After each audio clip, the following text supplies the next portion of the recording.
اینجا ایران است. رادیو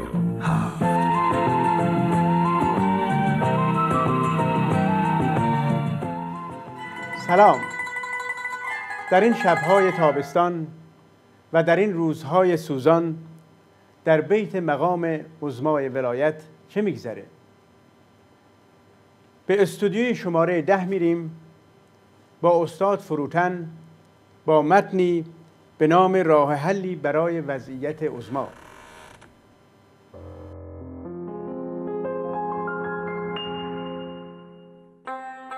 اگه گفتی آفتاب تموز و هرهر باد داغ و زمین چسبناک از سوختن مدام و تشنگی بی پایان و داغی سر و تب بدهنگام رو چه چاره میکنه؟ خنکی باد پنکه برقی عهد گروهبان دومی هیتلر؟ یا باد بزن نمدار عتیقه مادر بزرگ، یا چه میدونم تکون تکون برگ نخل آویخته به سقف؟ نه، این وضعیت داغ عظما رو هیچ یک از اینها چاره نمیکنه. چاره تو اینه که عظما با عرقگیر و بیجامه بپره تو حوض بیت و شلب شلوب کنه، بعد آق مجتبی با آفتابه عهد دفاع مقدس روش آب یخ بریزه. گرچه اطباء در شرایط جهنمی فعلی به چاره ساز بودن این راه حل هم مشکوکن.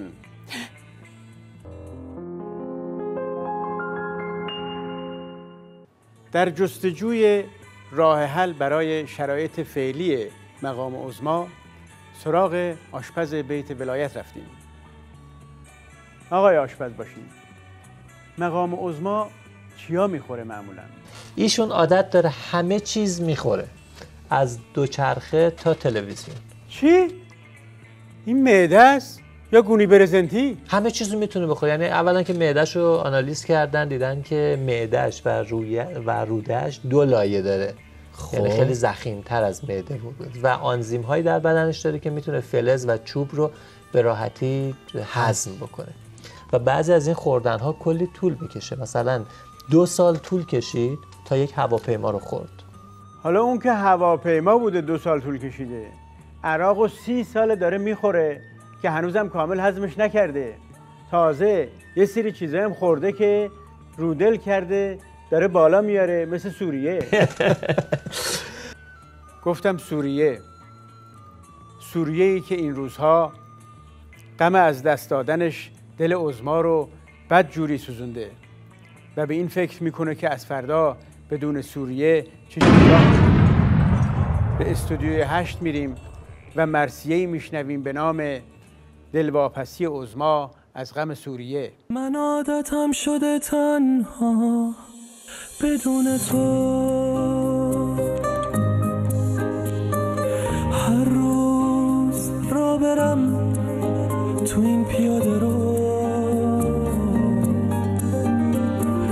دلواپس تو هم که ساده میشکنی کوه غمی، ولی حرفی نمیزنی، میترسم از پس دردات بر نیاد. من عادتم شده چیزی ازم نخوای. استودیو شماره 2 خانم هدا ناسه با متنی به نام خماری عظما. ماندم به خماری که شراب تو بجوشد، پس مست شود در خم و از خود بخروشد. ای خامنه برگیر لبت از سر وافور، غیر از تو که از جام پر از زهر بنوشد. مستم نتوانست کند غیر تو بگذار، 100 باده به جوش آید و 100 بار بکوشد. عظما که قبایش شده چون قلب زلیخا، پس آن بدن ناقص خود با چه بپوشد.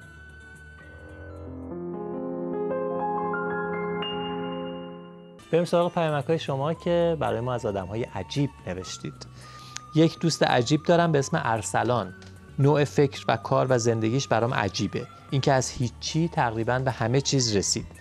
دوست دیگری برامون نوشتن من هم یک دوست دارم به نام سیدعلی خامنه‌ای که ایشون هم از روزخونی یک شبه به مقام عظمای ولایت ارتقا پیدا کرد.